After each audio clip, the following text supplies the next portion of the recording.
Video about how to use Python and Visual Code. There are two aspects to it. One is running a Python code like this and creating a Python code that you could use and compiling it and linking it to the Anaconda Python installation. And the other is running a Jupyter notebook here. I'm going to start with the first one. In the first one, I can run a code and it's going to run the code and give me the output. So the output is going to be seen in this screen. So this is the first print hello, second print hello, and then I'm creating this data frame and printing it out. The next thing is running Jupyter Notebook.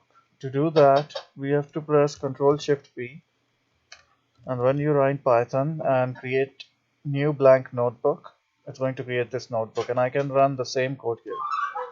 So I can take the same code here, Ctrl A, Ctrl C, and put this code here and do Shift Enter, and I get the same output. I think this is what you're looking to do, which is to run a notebook or open a notebook and compile it through Jupyter Anaconda. Let me know if this is the requirement, and then we can set it up on your system as well. Thank you.